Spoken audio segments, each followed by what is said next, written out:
dan tokoh spektakuler kita yang sangat populer di antara politisi DPRD Provinsi Jawa Barat, Bapak Ono Surono. Saya sudah tahu Pak Ono kontrak-kontrak medianya sudah banyak nanti ke depan.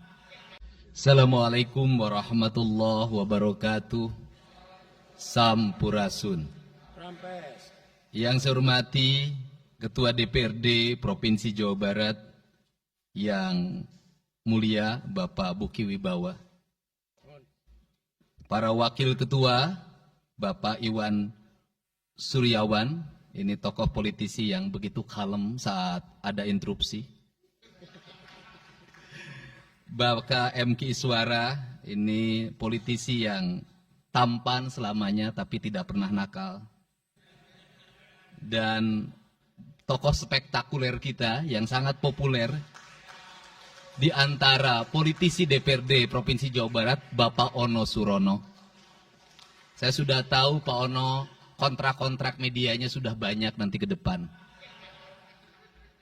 Kemudian juga Bapak ini sebentar lagi akan berangkat haji, Bapak Kiai Haji Acep Jamaluddin. Terima kasih. Seluruh anggota DPRD Provinsi Jawa Barat, para ketua praksi, para ketua komisi, dan saya mengucapkan terima kasih atas berbagai otokritik yang dilakukan, baik secara langsung maupun lewat media, baik media massa maupun media elektronik. Dan itu menunjukkan bahwa di Provinsi Jawa Barat ada terjadi dinamika politik yang luar biasa. Semua orang memiliki concern pada hal yang menjadi tujuan kita, mewujudkan Jawa Barat istimewa dengan berbagai cara. Tugas DPR adalah bicara, itulah tugas DPR. Jadi kalau tidak bicara, mungkin DPRD dianggap tidak ada. Saya ucapkan terima kasih atas otokritiknya. Sekretaris Daerah Provinsi Jawa Barat, kemudian yang mewakili Pangdam 3 Siliwangi, yang mewakili Kapolda Jabar, yang mewakili Kejaksaan Tinggi Jawa Barat, dan untuk khusus untuk Kejaksaan Tinggi Jawa Barat, saya sampaikan ucapan terima kasih, rasa hormat yang tinggi kepada Kejaksaan Agung Republik Indonesia atas tindakannya melakukan penahanan dan mentersangkakan Direktur Utama PT Sritek dan salah satu mantan pejabat BJB yang sudah resign atas kasus dugaan penyimpangan kredit, yaitu menyampaikan kredit ke Bank Jabar, mudah-mudahan tidak salah, kalau salah dikoreksi, sekitar 600 miliar rupiah tanpa agunan yang memadai. Dan ini langkah taktis, dan pemerintah Provinsi Jawa Barat melalui RUPS-nya sudah melakukan koreksi dan perubahan secara total sehingga peristiwa ini tidak akan mempengaruhi kinerja BJB. Saya ucapkan terima kasih. Dan semoga peristiwa ini tidak terjadi lagi di masa yang akan datang. Kemudian yang hormati para staf ahli, para asisten, para kepala perangkat daerah Provinsi Jawa Barat. Yang pertama, forum ini adalah forum kebahagiaan. Ada yang berbahagia hari ini, yaitu seluruh warga Jawa Barat, di mana kita bisa menyelesaikan dua agenda, yaitu agenda pengesahan raperda tentang investasi dan agenda tentang pengesahan hasil dari LKPJ. Seluruh rakyat Jawa Barat bergembira karena rencana kita dalam melaksanakan pembangunan akan berjalan dengan cepat. Tetapi barangkali para media sangat kecewa. Karena hari ini tidak kejutan-kejutan lagi sehingga viewernya mungkin agak menurun hari ini. Tetapi kita harus berkorban demi kepentingan rakyat Jawa Barat.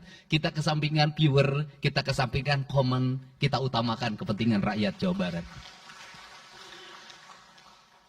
Sebenarnya konsep pidatonya sudah ada, tetapi saya mencoba menyatukannya.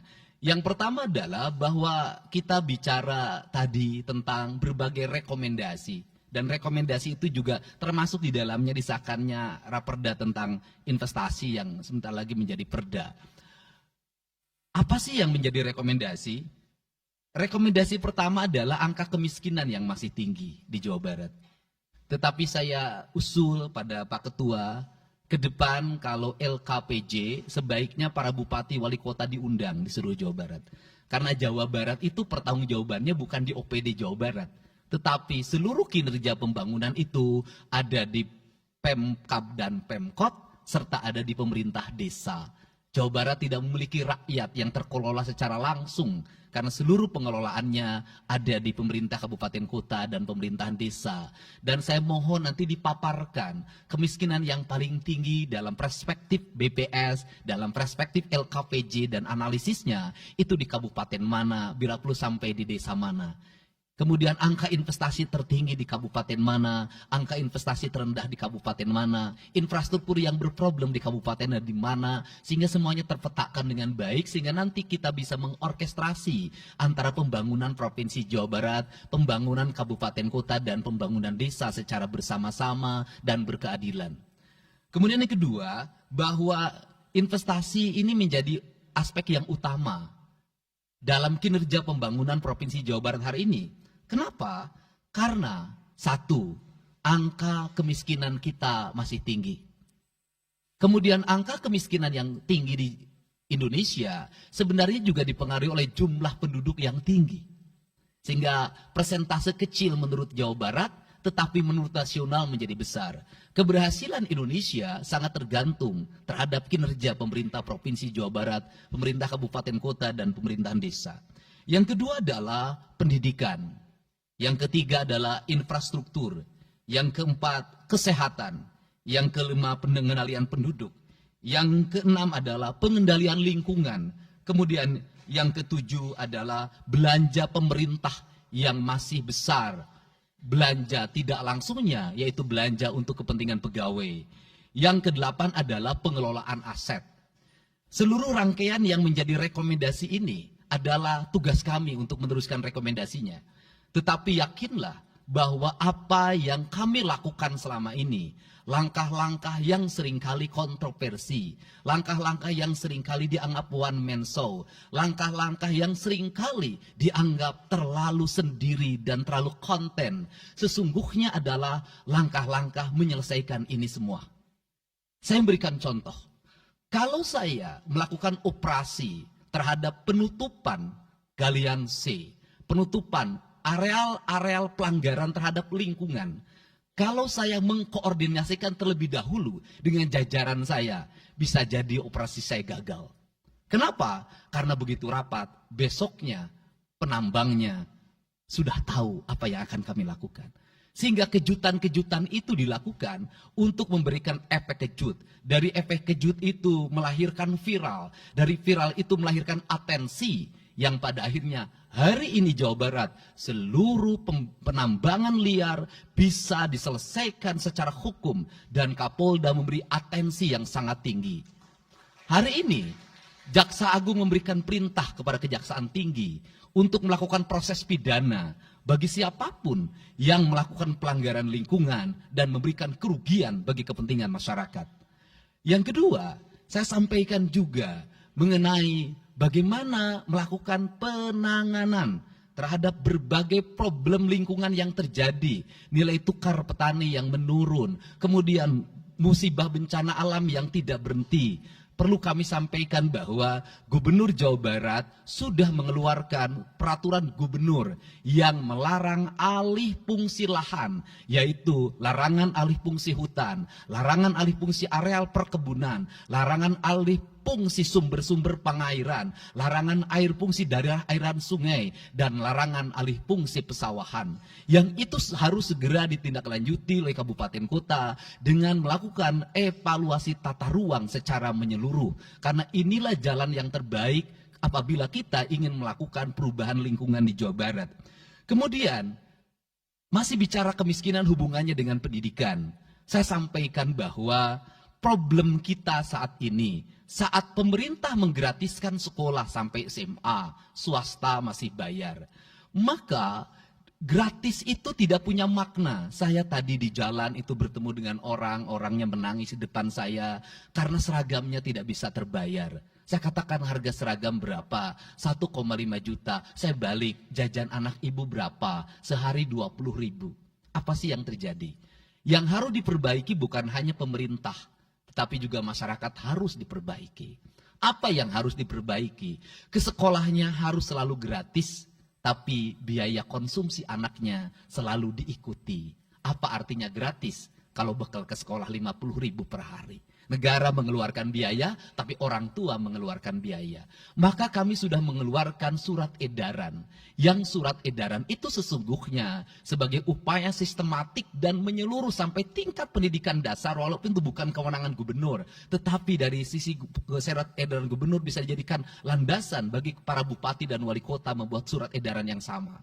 Apa sesungguhnya yang menjadi alam pikiran saya? Alam pikiran saya, kemiskinan terjadi bukan hanya pada persoalan menurunnya pendapatan, tetapi kemiskinan terjadi yang paling besar adalah karena meningkatnya biaya hidup. Biaya hidup yang tinggi misalnya di sekolah, biaya studi tour, biaya perpisahan, biaya outing kelas, dan berbagai biaya wisudaan, itu adalah biaya yang tinggi dalam pendidikan. Untuk itu, apa yang dilakukan oleh orang tua ketika membelanjakan untuk kepentingan itu? Mereka pinjam bank emok, mereka pinjam bank keliling, mereka pinjam bank pinjol, mereka pinjam NBK, dan mereka pinjam bank Pancasila.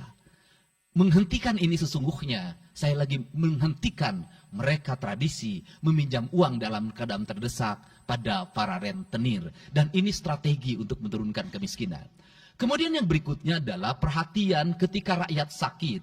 Maka pemerintah harus cepat hadir menangani. Kenapa? Karena orang bisa jatuh miskin ke dalam jurang yang lebih dalam. Manakala dia sakit tidak ada yang mengobati, BPJS-nya tidak mampu mengcover, biaya untuk ngontrak selama dirawat di Hasan Sadikin tidak punya, biaya untuk makan untuk keseharian tidak ada, sedangkan tulang punggungnya berhenti karena sakit. Ini juga menyebabkan kemiskinan.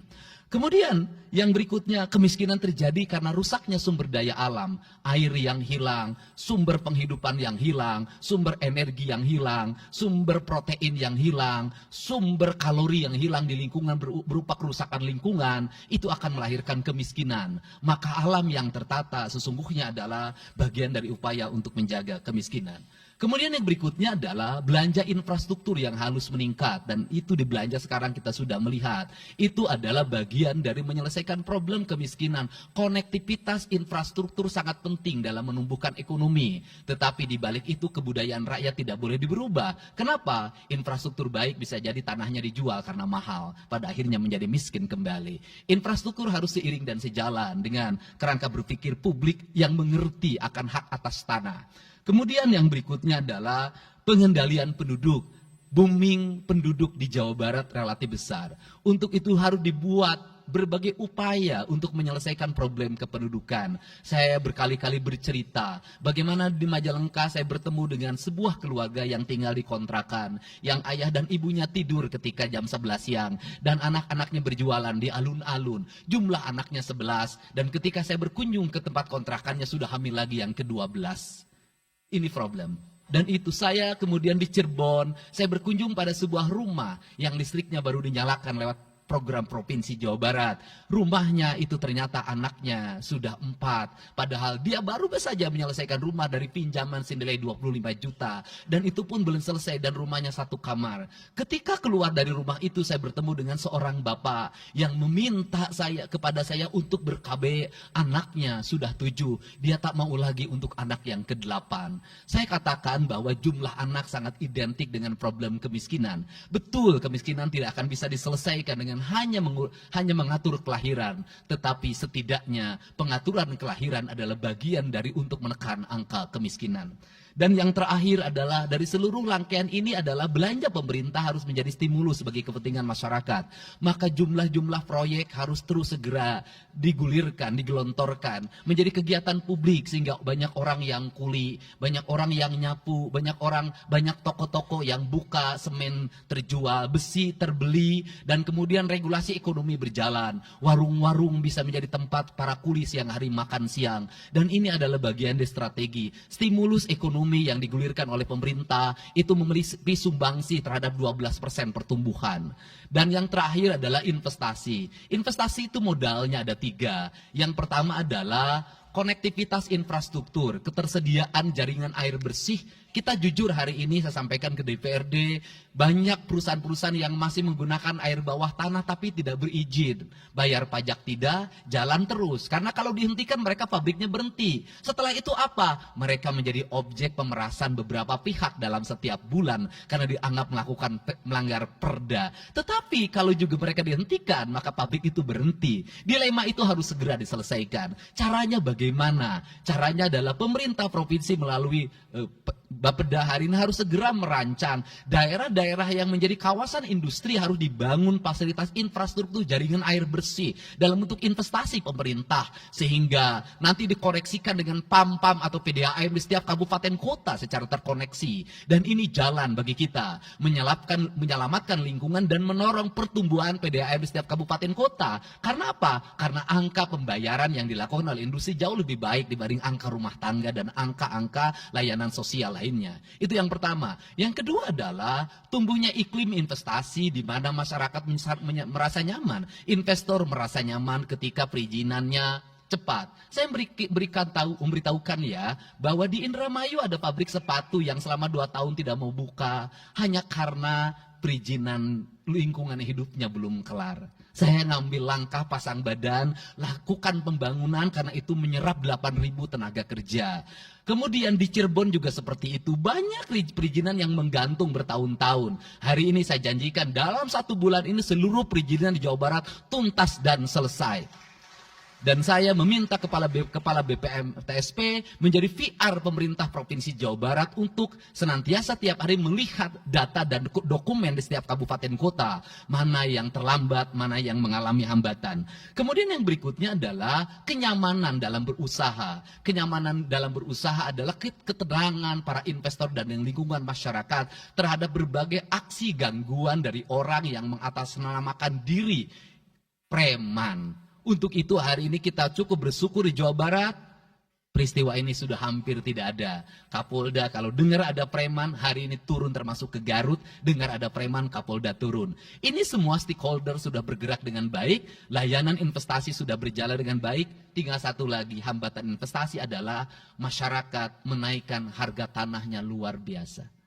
Kasus BYD, kenapa mengalami hambatan sekitar 20 hektar, masih belum terbebaskan. Karena rakyatnya hari ini meminta 3 juta rupiah per meter. Padahal di situ dulu 150.000, itu pun jarang yang beli. Ini problem kita. Apa peran gubernur saya sampaikan? Peran gubernur bukan hanya mendorong bagaimana investasi berjalan melalui mekanisme administratif. Saya sampai turun untuk mijitin orang yang jual agar mau jual. Dan sudah ada beberapa yang berhasil saya rayu, saya dekati dengan harga. Itu pun tidak terlalu rendah, harganya 1,1 juta. Itu sudah paling murah. Ini yang terjadi di Jawa Barat hari ini. Tidak mudah mengelola sebuah wilayah yang begitu luas. Tidak mudah mengelola sebuah daerah yang kabupaten kotanya sudah otonom. Diperlukan pendekatan-pendekatan seorang ayah pada anak-anaknya. Sehingga hari ini saya di Provinsi Jawa Barat, saya tidak memposisikan gubernur. Saya kadang memposisikan menjadi ketua RT. Saya kadang memposisikan menjadi ketua RW. Saya kadang memposisikan menjadi kepala desa. Kenapa? Karena warga ini perlu disentuh dengan pendekatan emosional. Pendekatan emosional yang kebapaan, bukan pendekatan struktural. Untuk itu saya yakin bahwa forum ini adalah forum kebahagiaan bagi kita semua. Kita sudah bisa menyelesaikan 2 agenda besar. Semoga ini menjadi kado terindah bagi masyarakat Jawa Barat. Insya Allah kami akan menjalankan pemerintahan dengan baik. Apa yang kami susun, apa yang kami rancang, dan apa yang kami kerjakan adalah semuanya kami dedikasikan untuk kepentingan masyarakat Jawa Barat. Yang terakhir kami sampaikan juga bahwa kami kemarin sudah melapas 273 anak-anak yang mengikuti pendidikan di Dodik Rindam 3 Siliwangi. Hasilnya bisa dilihat secara terbuka di berbagai tayangan. Air mata tidak akan bisa membohongi kejujuran rakyat dan anak-anak itu. Dan saya sampaikan, hari ini ada 13 orang anak yang tinggal di rumah dinas gubernur. Pada saat yang lain orang tuanya datang menjemputnya, dia menangis. tak ada satupun orang tuanya yang datang. Seorang menjadi anak yang terbuang. Dan akhirnya saya memutuskan mereka untuk sekolah di Bandung dan tinggal bersama Gubernur Jawa Barat. Ini cara kita menyelesaikan. Saya ucapkan terima kasih pada semuanya. Semoga kebahagiaan menyertai kita semua. Dan saya yakin setelah kegiatan ini kita akan walk out secara bersama-sama. Wallahu muwaffiq ila aqwamit thoriq. Assalamualaikum warahmatullahi wabarakatuh. Sampurasun. Sekali merdeka tetap walk out secara bersama-sama.